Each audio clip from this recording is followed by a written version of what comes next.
Hey guys, it's Clay. Welcome back to the channel. Today I'm going to do a quick little submission video, only sending off 5 cards, and instead of my usual, sending them off to SGC, I'm going to send them off to PSA. And the only real reason for that is I still love SGC, but for my Sandberg cards, I think I'm going to stick to the fact that PSA has a registry, and I really want to build up my registry. So the only way to do that is to either buy cards that are already in PSA Slabs or send some off to PSA. And so I'm opting to do both, but this is what I'm going to be sending off. Starting off with this 91 Donruss, the Signature Series, pretty iconic card in the realm of Sandberg's. This is his first on-card pack pooled auto. So yeah, it's a good looking card. The corners look really good, especially on the back. But the front, because of the foil, tends to make it look worse than it is. They almost look a little lifted, as you can see in a certain amount of light, but then straight on it looks great. See, a certain light does look a little lifted, but yeah. So my best bet on this is the absolute lowest will be 6. I don't think it'll get a 6, and the highest I think is an 8. I'm more apt to call this a 7. The next card is 1989. It's a Topps Tiffany. I bought this raw on eBay. I thought it looked really good, and yeah, it does. So the front, the centering looks great on the front. The back, not so great, but PSA doesn't tend to ding cards too badly for, kind of bad back centering. It's really all about the front and how it presents. So I think my best bet is it's either going to be a 9 or a 10. I'm more apt to think they'll go 9 on this, which is perfectly fine. It'll be nice to add to the collection. This one is another beauty as well. This is the 83 Donruss rookie card. Again, back centering not great, but I've honestly seen PSA 10s with this type of centering on the back. In the front, centering looks really good, and the card itself looks absolutely beautiful. My best bet is a 9, but let's hope for a 10. This is the 83 O-Pee-Chee. If you know anything about O-Pee-Chee, they were basically the Canadian sister company of Topps. So they have the same licenses as Topps, and they just essentially produce Topps cards, but with the O-Pee-Chee label. And as you can see, some of the labeling was in French as well. So that's really cool. I'm guessing my best bet is this will probably get an 8. The corners look okay. Edges look fine. The only thing really is the centering. I think the centering is probably bad enough to where it would probably not get a 9. But you never know. But my best bet isn't either an 8 or a 7. And the last one is one that is kind of the head scratcher. If you've seen a previous video, I really checked this one out. I bought it. They say buy the card, not the grade. I bought the card on eBay. It looked amazing, and then whenever I got it, I checked it out. It looked even better, to be honest with you. There might be a little whitening down here,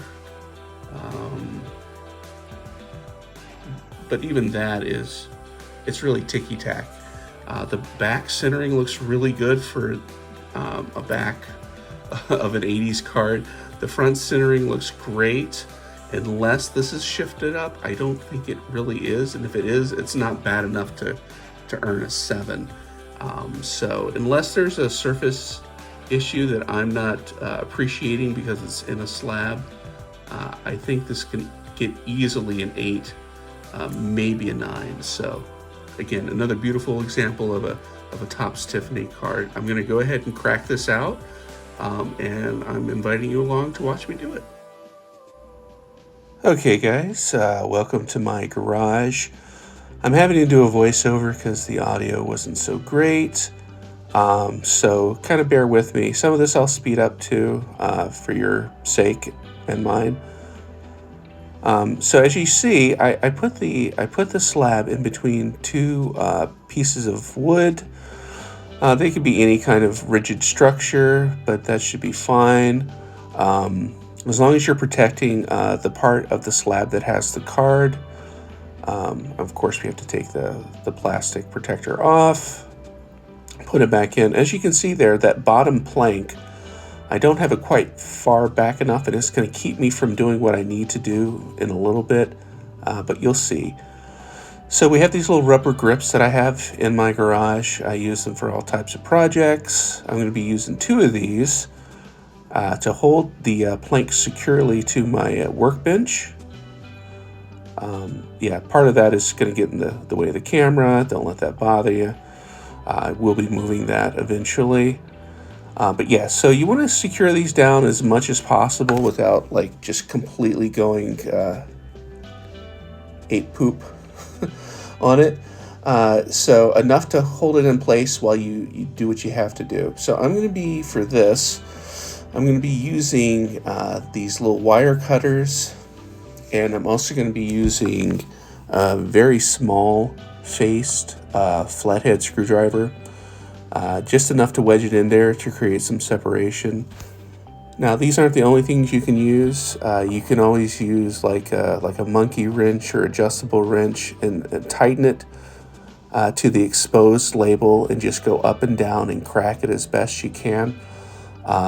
I'm not a big fan of that. There's another way too. You can do what I've just done and then just, use a big hammer and break off the label that way. I prefer this. It's just a little more finesse. As you can see, we only took a little bit of the corner off. That's probably not going to get the job done. So I'm going to try to clip a little bit more off. But again, what's really keeping us from doing the job right is that I have that little bottom plank kind of in the way. But yeah, as you can see, we don't want to overdo it. We don't want to take too much of a bite off. But again, more than this, because I'm not able to fit it in there. So what I'm going to do again is just take that bottom plank and push it in a little bit more and push the top label side up a little bit more, and that should give us enough room. I'm going to take off a good bit more of that plastic, again, without disturbing the bottom half. Okay, that's a little loose. We're going to tighten that and clip. There we go. So there, yep. And then we're going to go in again with that small face screwdriver. As you can see, I'm already making some progress here. There's a little bit of cracking. We don't want to stretch out the plastic too much to where we create a big rip in the plastic. So we create enough separation there that I feel confident that I'm not going to hurt the card by using that small screwdriver in there. As you can see, I can get it in there pretty far. And again, we're not going to go crazy. We're not going to go ham. We're just going to create enough separation between the top and the bottom plastic that again have been ultrasonically welded together. They don't use glues like they did way back in the day. It's a very precise vibration technique with ultrasound vibration that welds the top to the bottom. So yeah, as you can see, I'm now using my hand to create more separation. I want to be as gentle as possible, so I don't want to create a whole bunch of separation here, but just enough to get the card out without damaging it. And I feel like I was able to do that successfully.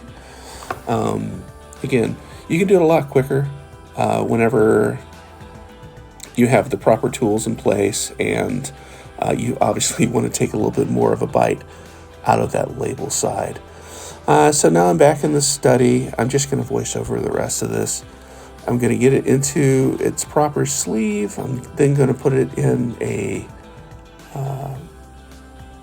what do you call it, card saver. I'd like to add a little, what do you call these, post-it notes, the long kind of rectangular post-it notes, and I just apply it to the back of the penny sleeve with enough of it sticking out to where whoever's grading the card can just pull on the post-it note itself. I'm being very particular. I don't know why. There we go. So I'm going to go ahead and I'm going to put it into the card saver like so. And yeah, and it goes fairly easy. We want it to go right in the middle, far down enough to protect the card with the semi-rigid plastic of the semi-rigid, but enough of the that post-it note sticking out to where they can easily just grab it if they need to.